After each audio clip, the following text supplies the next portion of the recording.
अस्सलामुअलैकुम, welcome back to masters. आज की इस वीडियो के अंदर हम MGT 501 के असाइनमेंट नंबर 1 को सॉल्व करेंगे। इसकी ड्यू डेट है 14 नवंबर और इसके मार्क्स हैं 10।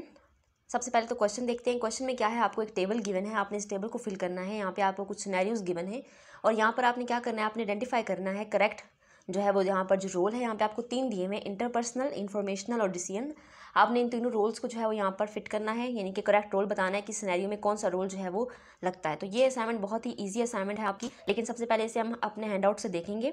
सबसे पहले तो हम इन तीनों चीज़ों को देखेंगे कि इंटरपर्सनल रोल होता क्या है, इन्फॉर्मेशनल रोल क्या है और डिसीजन रोल क्या होता है। उसके बाद हम इसको सॉल्व करेंगे। तो आपके हैंडआउट्स पे ये आपका पेज नंबर 10 है, पेज नंबर 10 है, लेक्चर नंबर 2 है। यहाँ पर आपको मैनेजर के रोल दिए हुए, आप यहाँ पे देख सकते हैं। इंटरपर्सनल रोल्स भी आपको गिवन है, इन्फॉर्मेशनल रोल्स भी गिवन है और डिसीजन रोल भी गिवन है। सबसे पहले तो इंटरपर्सनल रोल देखें, उसमें मैनेजर की क्या क्या ड्यूटीज़ होती हैं।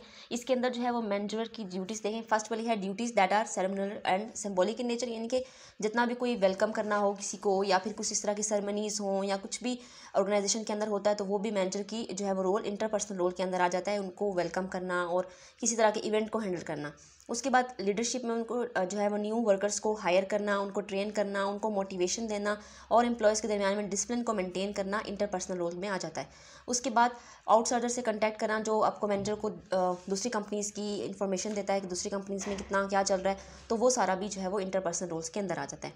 उसके बाद इन्फॉर्मेशनल रोल है। इन्फॉर्मेशनल रोल के अंदर क्या होता है कि इसके अंदर जो है वो मैनेजर जो है वो इन्फॉर्मेशन कलेक्ट करता है ऑर्गेनाइजेशन की और डिफरेंट इंस्टीट्यूशंस की आउटसाइड से खुद ही, ठीक है, अपने ओन पे वो करता है। इसके अलावा वो क्या करता है कि जो इन्फॉर्मेशन होती है वो जो है वो मेंबर्स तक कन्वे करता है, ठीक है, ऑर्गेनाइजेशन के जितने भी मेंबर्स हैं उन तक उस इन्फॉर्मेशन को कन्वे भी करता है। ये इन्फॉर्मेशनल रूल्स हैं, ठीक है। और उसके बाद हमारे पास स्पोक पर्सन है, यानी कि वो ऑर्गेनाइजेशन को दूसरी जगह पर जाकर रिप्रेजेंट भी करता है, यानी कि किसी और कंपनी में चले गए या कहीं और जाकर भी वो अपनी ऑर्गेनाइजेशन को रिप्रेजेंट करता है, ठीक है, आउटसाइड जाके। और इसके अलावा मैसेजेस को कन्वे करता है अपने मेंबर्स तक। तो ये सारे हो गए इन्फॉर्मेशनल रूल्स हमारे पास। उसके बाद हमारे पास डिसीजन रोल्स हैं। उसमें क्या आता है कि मैनेजर जो है वो यहाँ पर ऑर्गेनाइजेशन की परफॉर्मेंस को इंप्रूव करता है, उसके लिए वो कुछ ना कुछ फैसला करता है, कोई डिसीजन लेता है, ठीक है।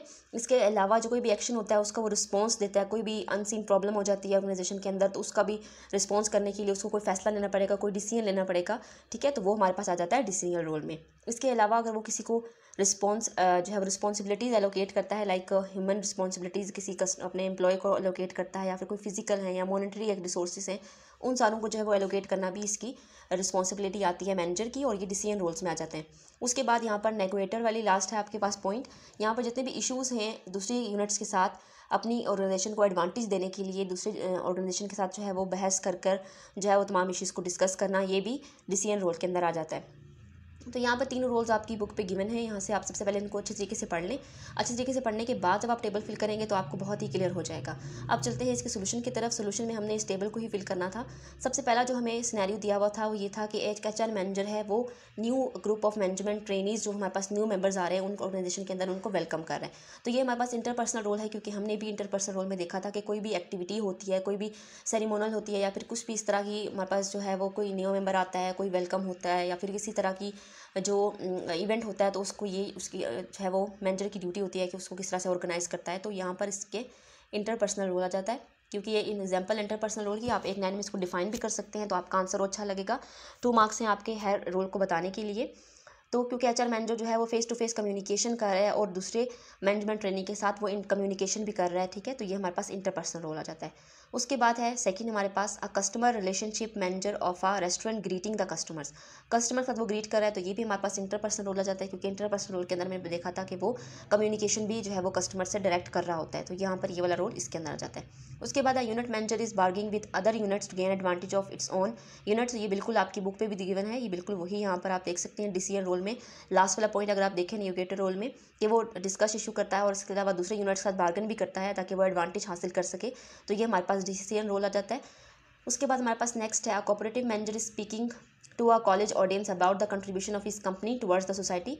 तो वो अपनी सोसाइटी में जो है उनकी कंपनी क्या रोल प्ले कर रही है वो उसको बता रहा है, तो वो एक इन्फॉर्मेशन दूसरी ऑडियंस की तरफ ट्रांसफर कर रहा है। तो हमने देखा था कि इन्फॉर्मेशनल रोल के अंदर मैनेजर की ये रिस्पॉन्सिबिलिटी होती है कि वो कम्युनिकेशन करके जो है वो मैसेज को एक जगह से दूसरी जगह ट्रांसफर करता है, यानी कि अपनी कंपनी की जो इन्फॉर्मेशन होती है या उनकी कंपनी जिस तरह से वर्क कर रही है वो दूसरी लोगों को बताता है। तो यहाँ पर एक कॉलेज ऑडियंस में जाके वो बता रहा है कि उसकी कंपनी क्या कंट्रीब्यूट कर रही है सोसाइटी में, तो ये हमारे पास इन्फॉर्मेशनल रोल आ जाता है। यहाँ पर आप देख सकते हैं।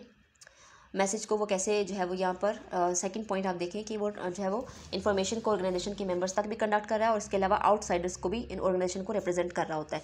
ठीक है, तो ये वाला पॉइंट हमारे पास इन्फॉर्मेशनल रूल्स के अंदर आ जाता है।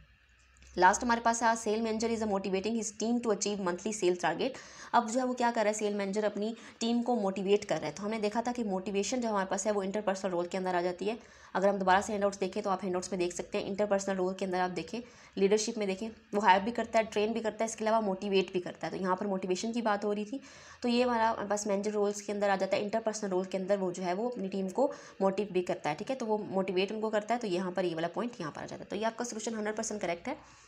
आपने सोल्यूशन आपका सेम ही होगा। अब आप इस फाइल में किस तरह से चेंजिंग कर सकते हैं, सबसे पहले तो आपने जो है वो क्या करना है कि आपने एक सेंटेंस जो है वो खुद से यहाँ पे क्रिएट करना है, खुद से आपने बना के इसको अपनी वर्डिंग में चेंज करके लिखना है कि आप इसको क्यों चूज़ कर रहे हैं, आप इंटरपर्सनल रोल को यहाँ पर क्यों चूज़ कर रहे हैं। जब आप एक दफ़ा से हैंडआउट से अच्छे तरीके से रीडिंग करेंगे तो आप खुद से एक्सप्लेन करने के काबिल हो जाएंगे। सबसे पहले तो आपने बताना है कि कौन सा रोल यहाँ पर अप्लाई हो रहा है। उसके बाद आपने एक लाइन में उसको डिफाइन भी करना है, क्योंकि एक रोल आपका जो है वो 2 मार्क्स का है, तो आप इसको एक सेंटेंस में डिफाइन भी कर सकते हैं। यहाँ पर 5 है तो फिर आपकी असाइनमेंट 10 मार्क्स की है। इसके अलावा आपकी जो राइटिंग स्टाइल है वो हमारे पास टाइम्स न्यू रोमन होना चाहिए, तो आप इसको टाइम्स न्यू रोमन सेट करेंगे। यहाँ से आप इसको सेट कर सकते हैं टाइम्स न्यू रोमन, और इसके अलावा जो इसका साइज़ है वो 12 रहेगा, और यहाँ पर आप जो है वो ब्लू और ब्लैक कलर यूज़ कर सकते हैं। ये सारी इंस्ट्रक्शंस आपकी फाइल में गिवन है। असाइनमेंट सबमिट करवाने से पहले अपनी जो है वो इंस्ट्रक्शन ज़रूर देखिएगा कि आपको क्या क्या उन्हें गिवन है। यहाँ पर आप देख सकते हैं फॉर्मेटिंग के लिए आपको स्टाइल टाइम न्यू रोमन रखना है या फिर एरियल रख सकते हैं। आपका फ़ॉन्ट साइज़ 12 होना चाहिए। MS वर्ड के फॉर्मेट में आपने इसको सबमिट करवाना है। ठीक है, और इसके अलावा यहाँ पे आप देख सकते हैं ब्लैक और ब्लू फ़ॉन्ट आपने यूज़ करने हैं सिर्फ, इसके अलावा आप कोई और फ़ॉन्ट कलर यूज़ नहीं कर सकते। तो यही 2 फ़ॉन्ट कलर यूज़ करके आपने असाइनमेंट बनानी थी। इस असाइनमेंट के अंदर आपने थोड़ी बहुत ही चेंजिंग करनी है, उसके बाद सबमिट करवाना है, क्योंकि MHT 501 के इंस्ट्रक्टर थोड़े से स्ट्रिक्ट हैं। अगर आपको चीटिंग करते हैं या सेम यहाँ से कॉपी करेंगे तो वो बिल्कुल भी आपको मार्क्स नहीं देंगे और आपको 0 जो है वो दे देंगे।